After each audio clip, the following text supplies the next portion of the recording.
Are you looking for an athletic scholarship? You're in the right place. This is the Recruit Me Athletic Scholarship Podcast, the longest running podcast on recruiting and athletic scholarships.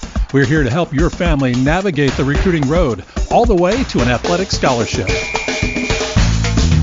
He's a recruiting expert and a dad of a D1 athlete and a high school athlete pursuing a scholarship. With a wealth of experience to share, here's Recruit Me CEO Brent Hanks.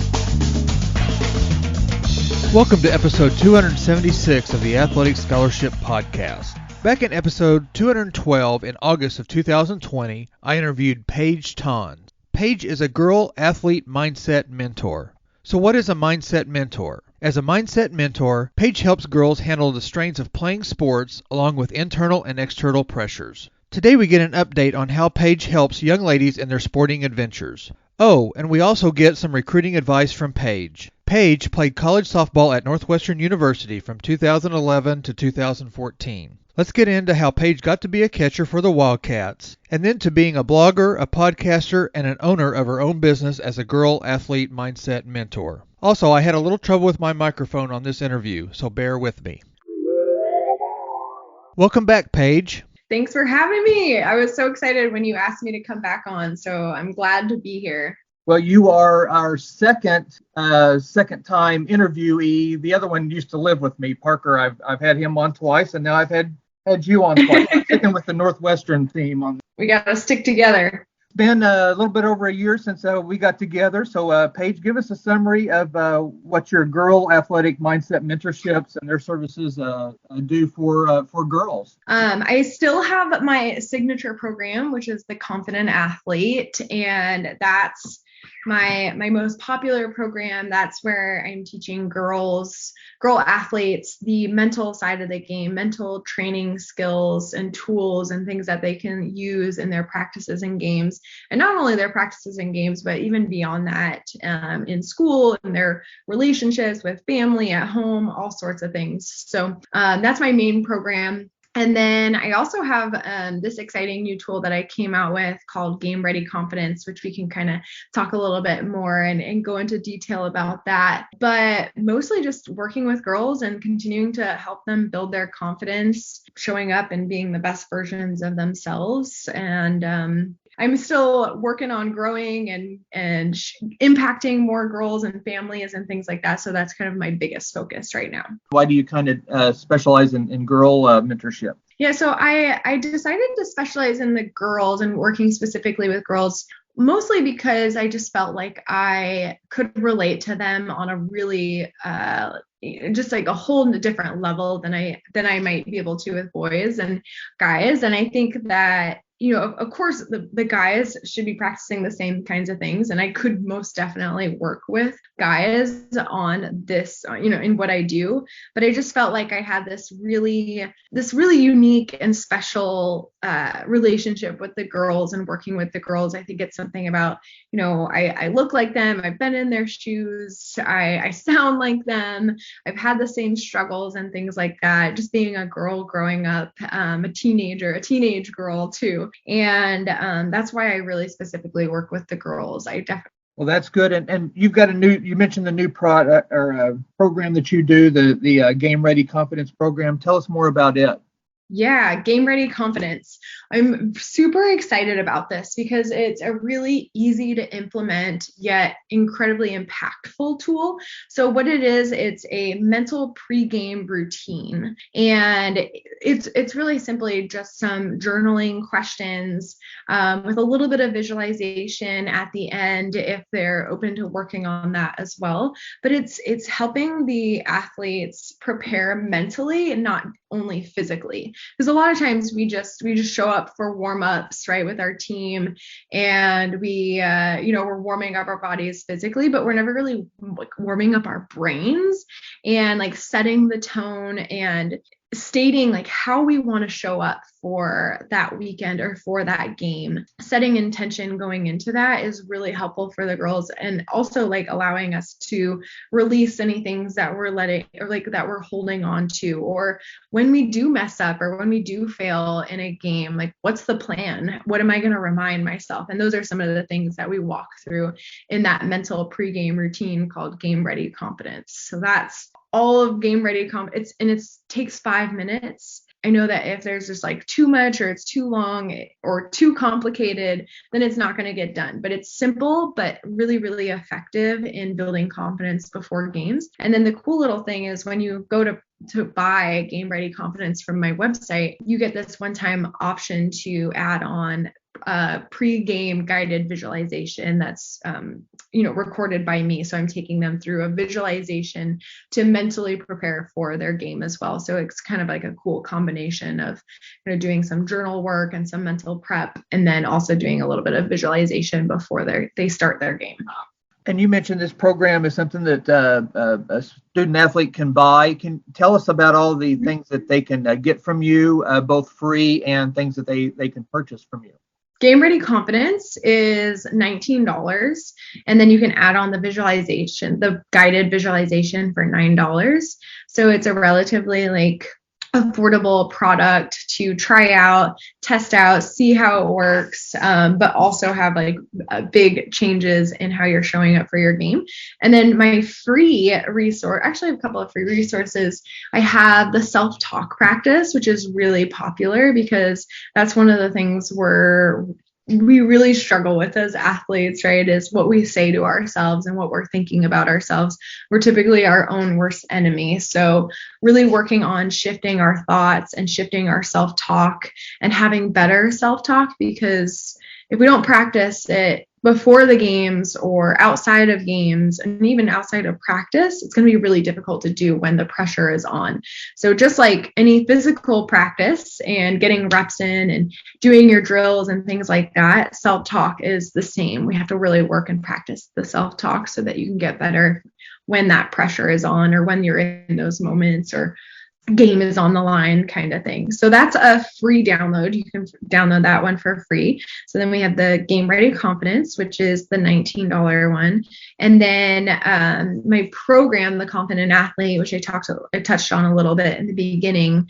It's kind of like that all-inclusive, the full-blown package of we're doing coursework, but we're also having live calls. So it's kind of a hybrid of things and really working on long-term lasting confidence and believing in themselves and how to create that confidence.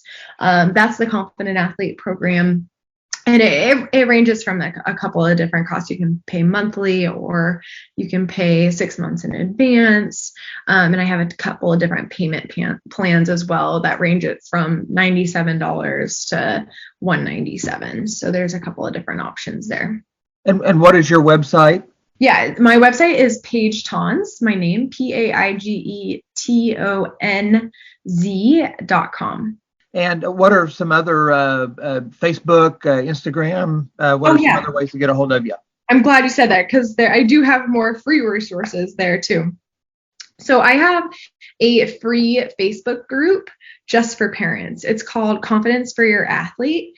And in that Facebook group, I hop in there. Well, I'm in there all the time, but I'm posting at least once a week I share some sort of tip or tool or inspiration or things that these parents can bring to their athletes to help them be the most confident versions of themselves as athletes. And I even have parents in there that, have sons. They don't only have daughters too. So that's helpful. What ages do you kind of specialize in? Mm-hmm. Yeah, so I work with girls anywhere between about 10 to 18 years old. And actually that's starting to expand a little bit because I've been working with some girls who were 17, 18, and now I have a couple of girls who are in college. So that's kind of neat too. So kind of expanded into that college realm a little bit as well. But most of my girls, I would say the sweet spot of girls that I work with are about 12 to 15 in that like middle school, junior high, preteen to the early high school years. I would say I have the most girls in that age range, but I do have girls that range from 10 to 18. With Recruit Me and the Athletic Scholarship Podcast, we're trying to get kids to go from their high school to college, but your program is good for any age because you just want to make the athletic experience positive. And if you self-doubt yourself, you're going to not play your sport that you love. So it doesn't matter whether you go on to college to play. You just want to make it beneficial to have that experience in athletics that I think we both had. And you went on and played in college. But, it doesn't have to be just for the college-bound type of student athlete. Yeah, absolutely. And, what I love about the recruiting side of things, I'm always super interested and I'm always trying to bring in resources for my girls that want to play at the next level in college. But it kind of holds dearly to my heart because the recruiting process was pretty stressful for me. And I just remember so much doubt and fear of, what if I don't go to the place I want to, or, if I don't go here, then I'm this like big failure, or what will people think? And it was a lot to handle for me in high school. And I just remember, wanting it so bad, but not really knowing what that was going to look like. And I would put so much pressure on myself that I don't think I was performing at the level that I could have and what was possible for me out on the field. So something I really hope, and something that really helps the girls that I created was my programs and teaching them how to create confidence and how to show up confident and play the way that they've, been training, even when the pressure is on, even when these college coaches are out watching and recruiting and things like that, so that they can put themselves in the best possible opportunities and situations. And I felt like that was a big missing piece for me when I was growing up. And I think if I would have really worked on the mental game more, that it would have made that recruiting process so much more enjoyable and fun, which is the way it's supposed to be. And even just playing, the game and being an athlete, like, you should love the game and you should enjoy it and it should be fun. That's the whole reason that we play sports. And of course it's, the competitive side, because trust me, I'm like one of the most competitive people ever, but it should still be fun and something that we enjoy doing. Not if you don't succeed then like your life is over, which is what it felt like sometimes when I would fail growing up. And sports is very failure oriented. I mean, very few of us bat 1,000. Very few of us, shoot 100%. So it's learning to deal with that failure. And recruiting, you get said no a lot too. The more you stick your neck out, the more no's Right. you get, because you really, boils down to maybe 3 or 4 schools in the long run. So and as you go into life, I sold cars for a living.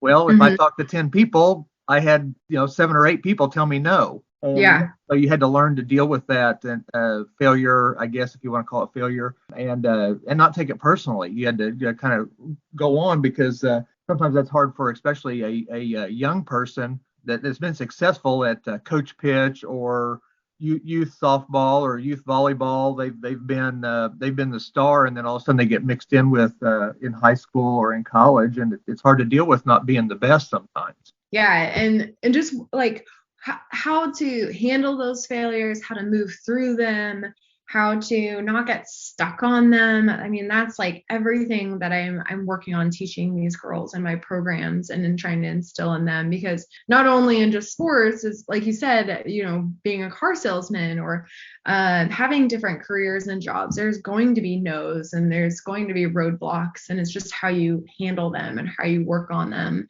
A lot of that has to do with your self-talk and what you're telling yourself after, because if you're just beating yourself up, it's going to be hard to like keep taking those next steps or moving up the ladder or whatever that looks like for whoever it is. And you mentioned you played college softball, and we give a lot more information back on our past episode, which was 212. That was way back August of 2020. So you're everybody's welcome to go back, and I'll have a link in my show notes to get you to that interview. give us a rundown, kind of some specifics on your recruiting experience, on maybe how you ended up at Northwestern all the way from Arizona, Yeah. how you decided to go there and got on their radar. Yeah, absolutely. I know everyone's like, wait, you are from Arizona and you ended up at Northwestern? They're always curious, like how that happened. But I was really open to going anywhere and just having some different experiences because I had, been at home for this entire time. And I always encourage girls to look at that, or if anyone's looking at going to school out of state or somewhere a little bit further away, because it's 4 years where you get to go explore and experience something totally new. But yeah, my recruiting journey was a little interesting. I hadn't had any offers until my fall season of my senior year. I had gone on a visit to South Carolina, and they offered me to come. An amazing school. It was incredible. But I just wasn't sure if it was like the place for me. Like deep down, I just didn't know, which was interesting because it was everything I wanted. It was a big Division I school, a big program, all of these things, but I just wasn't sure if that was where I belonged. And so I hadn't given them an answer right away. I went through, it was winter, then it was spring, and I still hadn't yet committed, which I was a little stressed out. I just wasn't really sure what I wanted to do. I didn't have any other offers. I had that one single offer. And going into my spring season of my senior year, which is like most people have signed, most people know where they're going at that point. It just so happened that Northwestern was looking for a catcher. I believe they had a injury, which opened up a space for, they needed a catcher at my age. So Kate Drohan, the head coach at Northwestern, actually came out to my high school softball game, which for those of you in the recruiting process know that that's not very normal for a coach to come out to the high school game. Typically it's all done at, showcase tournaments and club tournaments and things like that. So she came out to my high school game, and you guys know that I'm from Arizona. Of course, the day that she comes out, it pours and rains, and our game is rained out.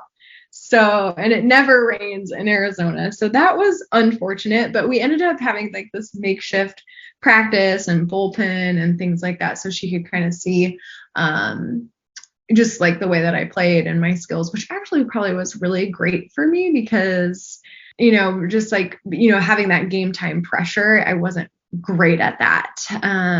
I felt like I was saying earlier, I had a lot of doubts and fears at which didn't allow me to really play to my full potential, especially in games. So we had some conversations. I ended up going on a visit, and I remember going on the visit alone because it was short notice and my parents hadn't gone with me. And I remember Kate dropping me off at the airport after talking. They had offered me a spot there. She's like, talk to your parents, see what you guys are thinking. And I remember calling my parents sitting in the airport after she had dropped me off, being like, okay, this is where I want to go. Like, this is where I belong. This is where I want to spend my next 4 years. The rest was history.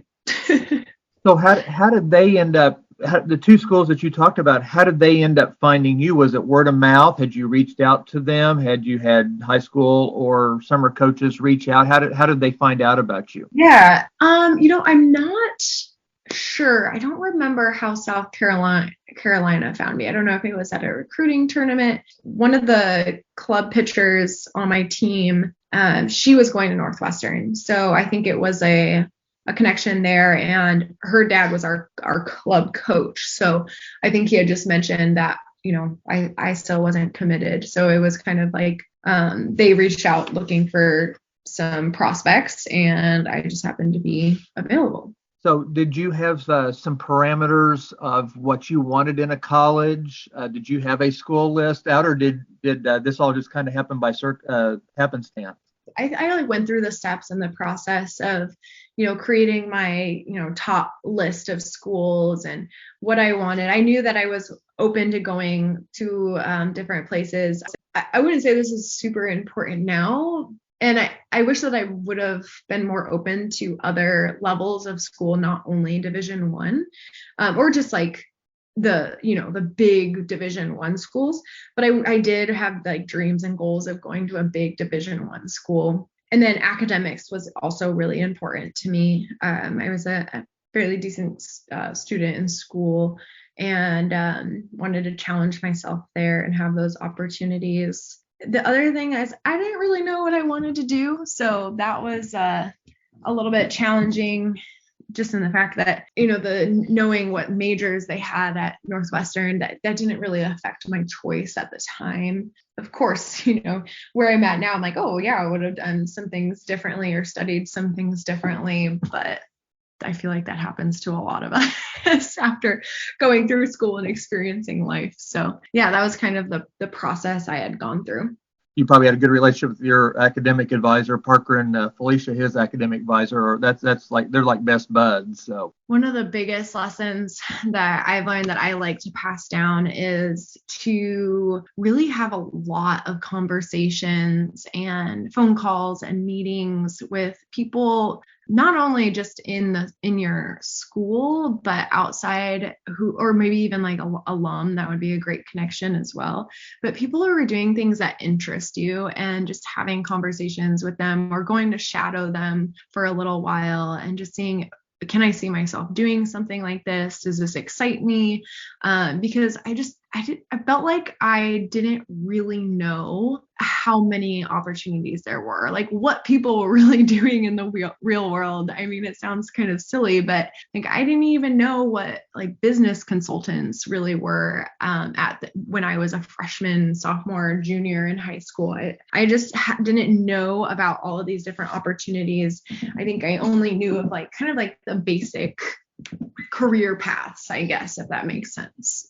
Well, Paige, give us a couple pieces of advice on maybe something that you did in high school or that you wish you would have done to help in your recruiting process. I think I would have sought out some more help from people who have been recruited before me, whether those were athletes or coaches. I think there's so many more resources today than there was when I was being recruited, just with social media. I know a lot of people have services helping through the recruiting process. So I would have most definitely reached out to some people who knew more, really, because I'm the first child in my family. So this was the first time for me, my parents, and we're just doing the best that we can. But I wish that I would have reached out for more help and more resources and paid a little bit more attention to that process, if that makes sense.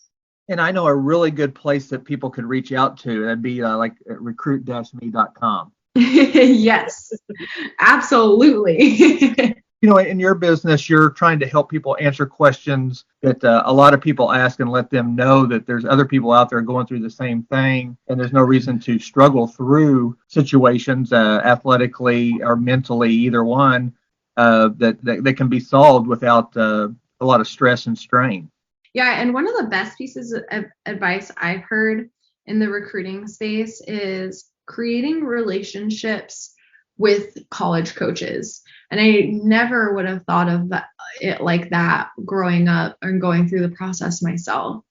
I was just trying to, get in front of them or get their attention, but I never thought of it in the concept of creating relationships and working on creating relationships with those coaches, if that makes sense.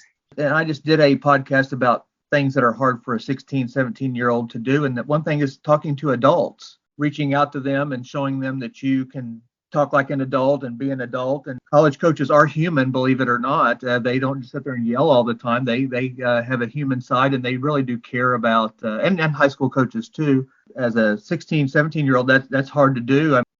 Tell everybody again how they get a hold of you, and if they want to get in on your products, what they need to do.